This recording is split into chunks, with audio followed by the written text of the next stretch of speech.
Hi everyone, it's Sia here once again. So pleased to see you here once again. So a few months ago, I received a food tour ticket as a birthday gift from my colleagues. I finally used it in December and I decided it would be a good idea for me to share the highlights with you all. So stay tuned. The infamous Bagel Bake. No, not Bagel King, Bagel Bake. A Jewish-owned bakery that never closes. The tour guide Neil taught us that the original bagel shop was given some competition when, due to a family feud, a family member opened another bagel shop 2 seconds away from it. The actual cheek. Can't say which one is actually better than the other, so feel free to try both and see how you find them. Typically during this tour, one can expect to try a salt beef bagel. However, as I am not eating meat at this time, the tour guide kindly arranged for me to have a salmon bagel instead. So this was smoked salmon. I'm not really going to focus very much on the salmon because smoked salmon tastes the same all the time, to me anyway. So let's just leave that there. The bagel itself was very chewy, tasted like a savoury pretzel. It was a lot tougher, oh my gosh, what accent was that? It was a lot tougher than I expected it to be. It was very dense.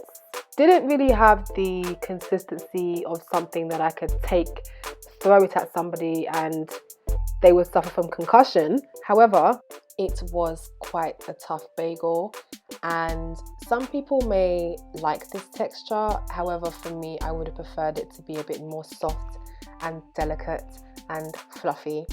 The taste was perfect in my opinion. I really enjoyed the taste. It tasted very fresh and it smelled beautiful as well. Walking down Brick Lane during this tour was very, very hard for me. It was painful and it was intense. We were advised not to eat anything other than the food offered within the tour, but looking back, I definitely could have fit in a couple more things because, you know me. The street art in Shoreditch is captivating.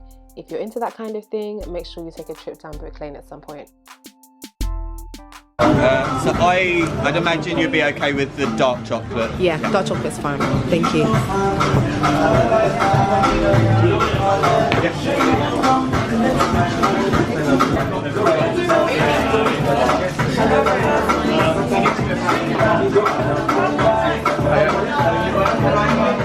Dark Sugars is a black-owned chocolatier and it was started up by a woman named Nyanga.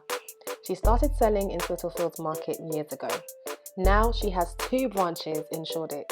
It's so easy to get lost in a world full of chocolate, honestly. The smells were so inviting, it would have been really hard to leave empty-handed.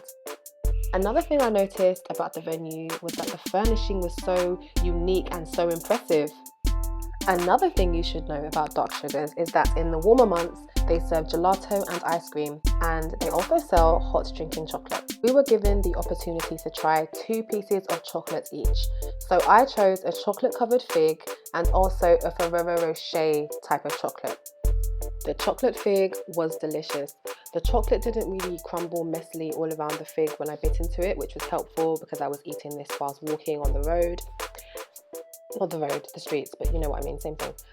It was also very rich and deep in taste, so I really enjoyed it because I really look for that depth when eating foods. Someone I know always jokes about the fact that I like to eat bland foods, which sometimes can be true because I like beige food a lot.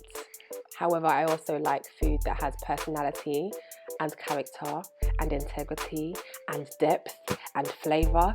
Anyway, I generally enjoy figs for what they are. I love the fudginess of them and I think that the combination of dark chocolate and the fudgy fig was perfect this time around. So well done, Dark Sugars.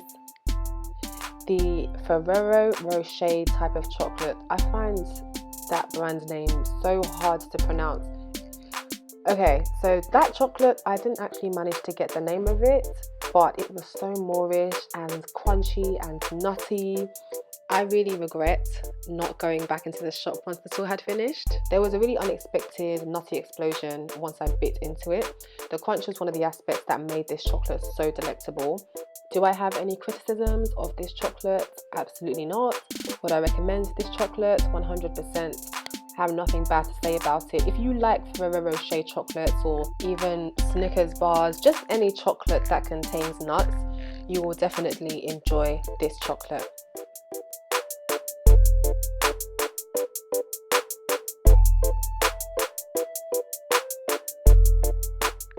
We stopped over at Poppie's at some point to try some fish and chips. I'm not exactly sure of what kind of fish this was, but I'm guessing it was cod, haddock, plaice, one of those. So the fish was really flaky and it was well cooked in a really great crispy golden batter. I was a real fan of this. Chippy chips are just undefeated. Of course, I had to do it like a real Londoner and add salt and tons of vinegar to them. Unlike some chippy meals I've had in the past, the fish and chips were not very oily and greasy. So, happy heart!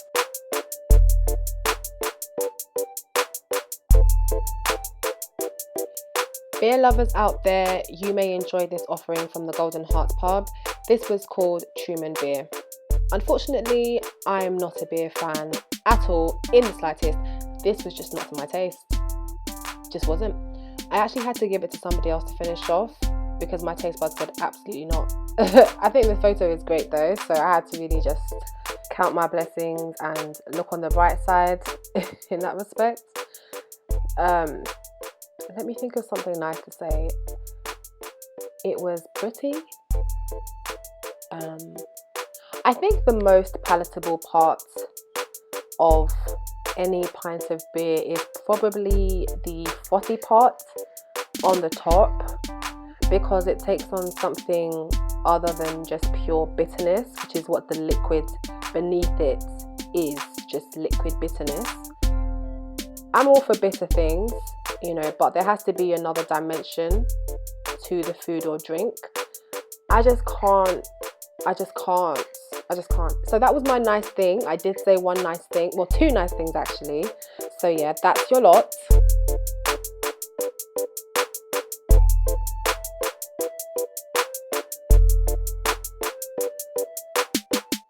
Next up we have Jian from Pleasant Lady in Old Spitalfields Market. This was probably my favourite of the day. Jian, for context, is a Chinese dish typically eaten for breakfast. Everybody else on the tour had one that contained meat, whilst I ate the meatless original vegetable one. Jian can be described as a crispy crepe containing a variety of fillings. You know when you eat something and you feel as though you're going through an experience? That's how I felt when eating this. It was so complex. 1 minute I was focusing on the crispness of the pancake casing, next minute I was focusing on the kick that came and took me by surprise. There was plenty of coriander inside the Jian. Some love it and some hate it, but I welcome it. I like coriander. I found out recently that coriander is also referred to as Chinese parsley. Very fitting. So to conclude, I would say that this is something I would buy with my own money, which says a lot.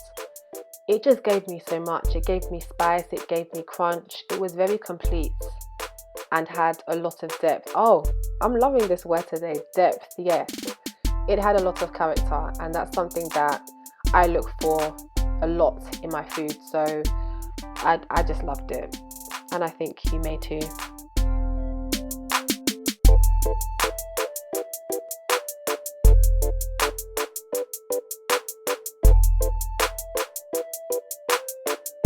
Last but not least, we have SAGARDI. We started with some Earl Grey tea. Surprisingly, I didn't need to add any sugar for the taste of the tea to be pleasant, so that was enjoyable. Then we had a Spanish Easter dessert. These are called Torrijas. They were historically made with leftover bread and cooked in a way that's very similar to how we cook French toast. My portion came with a berry coulis and a sorbet. The sorbet was sorbet. The coulis, it was quite tart. It was quite tart, but I think it paired really well with the sweetness of the torrija.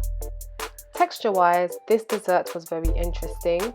It wasn't very easy to cut through with a spoon, so it did take a bit of work, a bit of dancing. But I think if historically leftover bread was used, then the texture definitely reflected what was done historically, which is a great thing. Very authentic. Thank you all for watching my video. I hope that you really enjoyed it. Leave a comment down below to let me know what you thought about it. Like, subscribe, all of that, and I'll see you back here very soon. Bye.